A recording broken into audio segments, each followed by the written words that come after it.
ოპოზიციის ლიდერების აუდიენცია სალომე ზურაბიშვილთან კვლავ უშედეგო აღმოჩნდა. ამის აღიარება უკვე თავად ოპოზიციაში დაიწყეს და ზურაბიშვილის მიერ ხელიდან გაშვებულ შანსებზეც ალაპარაკდნენ. დუმილი ნაციონალურმა მოძრაობამ დაარღვია. ყოფილ პრეზიდენტს ოპოზიციური შეკრებების შედეგებიც დაუწუნეს და მიხეილ სააკაშვილის არ შეწყალებაც წამოაძახეს. სალომე ზურაბიშვილის ირგვლივ ამგვარი ერთიანობის შექმნას ჩვენ ვემხრობოდით, მიუხედავად იმისა, რომ ყოველად გაუმართლებელია მისი მხრიდან პრეზიდენტი სააკაშვილის არ შეწყალება, თუმცა აქაც ჩემი აზრით უნდა განსაზღვროთ რაღაც კონკრეტული ვადები, რის შემდეგაც ცხადი იქნება, რომ ეს ერთობა არ შედგა. ერთიანობაზე მუდმივი საუბარის მაგალითად უნდა შექმნილიყო რეალური ერთიანობა. ამის მაგალითად ხედავდით შერჩევით მიდგომებს, მათ შორის მიხეილ სააკაშვილის პოლიტიკურ პატიმრობასთან დაკავშირებით. კოორდინაცია რაში გამოიხატება? რამეზე შეათანხმა ოპოზიცია? რამეს მოაბა ამ ქალმა თავი? რამდენი პროექტი დაიწყო, იმდენი ჩააფლავა.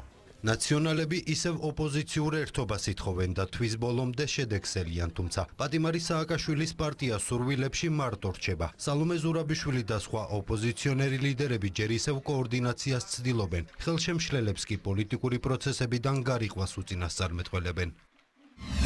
ჩემი აზრით, ამ დიდებულ კოორდინაციასთან დაპირისპირებით, რომელიც წმინდად საქმის კეთებაზეა ფოკუსირებული და მხოლოდ ამ მომრჩევლის ინტერესს ემსახურება, ნაცების საკუთარ თავს ჩაირეცხავენ და ამით დასრულდება პოლარიზაცია საბოლოოდ. კოალიცია ძლიერი საქართველო და ლელო არ საუბრობს ოპოზიციის ტოტალურ გაერთიანებაზე. ამ ყველაფერს ვაკეთებთ სალომე ზურაბიშვილთან ერთად.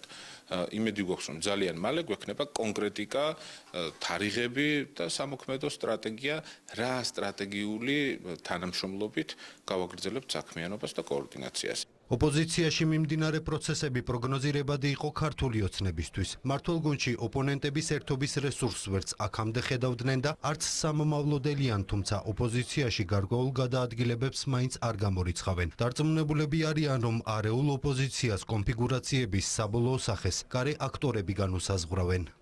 სალომე ზურაბიშვილი ზუსტად ერთი კვირის წინ თუ 10 დღის წინ რაღაც პერიოდის წინ იყო ყველასთვის მისაღები ლიდერად აღიარებული ადამიანი და უცებ ახლა დაეწყნენ და ყველა ლანძღავს და ყველა მოარყო. არ მოუნდათ ბოლო 3-4 წლის განმავლობაში ეს, მაგრამ გუშინ და გუშინ წინ თავთავისთვის დაემთხვა უბრალოდ ეს ერთმანეთს.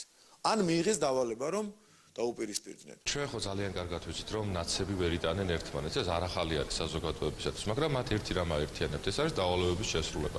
ჯერჯერობით დავალება არ აქვს კონკრეტული მიმართულებით მიღებული, ელოდებიან ამ დავალების მიღებას და მანამდე თავიანთ პირად შუღლებს ერთმანეთში ასე საჯაროდ გამოიტანენ ხოლმე. მე ცოტა ადრე ცველოდი ამ პროცესების განვითარებას, მაგრამ როგორც ჩანს, ზოგიერთმა მათგანმა დაინახა, რომ გაათვითცნობიერა, რომ სალომე ზურაბიშვილის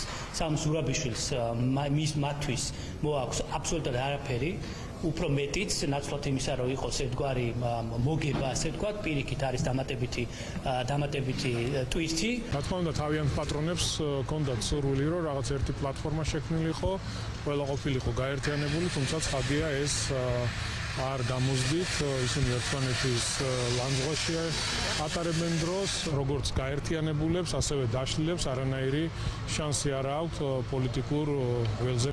სალომე ზურაბიშვილისა და ოპოზიციის შეხვედრების პირველი შედეგი 31 მარტის აქცია უნდა იყოს. შეკრებაზე ისევ სამოქმედო გეგმის წარდგენაა დაანონსებული.